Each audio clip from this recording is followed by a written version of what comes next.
Alright, my name is Ashley Pulskamp. This is my speech number 2, my process speech, how to set a formal place setting. One can easily tell when arriving at a dinner, wedding reception, or banquet what the atmosphere is like according to a place setting for a table. A table setting refers to the way a table is set with its proper tableware. Tableware can be thought of as the eating utensils and dishware placed upon the table which are used for serving and eating. The arrangement for a single dinner is called a place setting, and it contains many elements, especially if the setting is formal. Formal occasions are always enjoyable and people look forward to attending them. So after this demonstration, next time you host a formal occasion, you will be well prepared for your guests to arrive and hopefully that they will be impressed by your skills. There are a couple differences between informal settings and formal settings. Informal settings usually have fewer dishes and utensils. Utensils are arranged in a way a person will normally use them. Usually that means that the forks, bread plates, the spreader, and napkins are to the left, while knives, spoons, drinkware, cups, and saucers are to the right. A formal setting usually requires more attention and multiple utensils and dishware. First, one must gather the proper materials. A person may want to bring out their best china for these types of occasions. These materials are essential to creating a formal table setting. A napkin, a water glass, a wine glass, a cup and saucer for coffee, a soup bowl, then we have the dinner knife, bread knife, dinner fork, soup spoon, the salad fork, and finally the dessert spoon.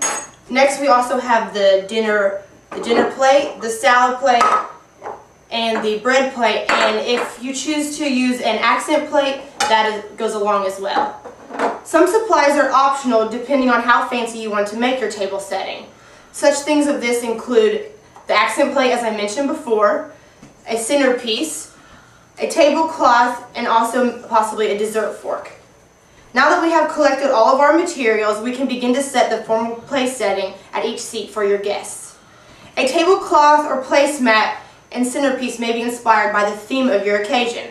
Whether it is a holiday or a birthday celebration, colors can influence a person's choice and type of party they are hosting. A centerpiece should be chosen so that it is not too large to allow for sufficient room for the tableware to be placed upon the table. Also, centerpieces should be low so it does not block the visibility of your guests' faces so they can converse throughout the meal. For this occasion, I have selected this centerpiece right here. It has a candle in the middle with a floral arrangement surrounding it. It allows sufficient room for the table, and also it is low enough to have conversation over but dresses up the table just enough to make it look more fancy. Upon deciding on the background for the meal, you must first measure up 2 inches from the bottom of the table and place your dinner plate, or the accent plate if you have chosen to use one, directly in front of where the guests will be seated.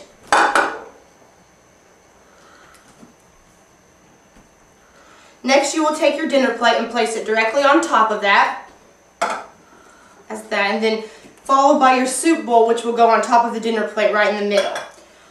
If you have chosen to use an accent plate, so you will place all of this on top of that, and this will be considered the foundation of your place setting. Think of your accent plate as the center of a clock. This can help to make things easier when placing the utensils and dishware around the middle of the place setting. Now take the bread plate and place it at the 10 o'clock position, and it is slightly diagonal from the dinner plate. Next, you will take your salad plate, which it should be placed below and to the left of the bread plate. Take your water glass and set it at the 1 o'clock position, and then followed by your wine glass, which will be below and diagonally to the right-hand side of your water glass, followed by the cup and saucer, which will go diagonal to that as well. Set the dessert spoon above at the 12 o'clock position on your clock in the horizontal position.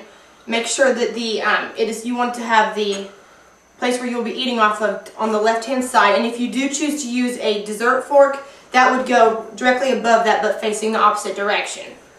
Place the dinner knife to the right of the plate of your soup, or in your soup spoon directly to the right of that. Followed by and you always want to have your blade facing in.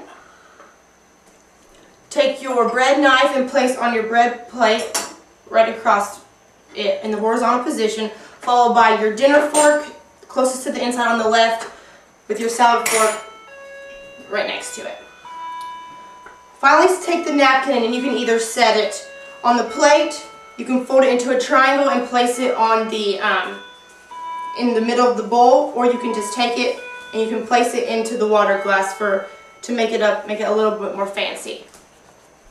Finally, upon all of this taking place, once you have finished the table setting, take a step back and look at what you have done.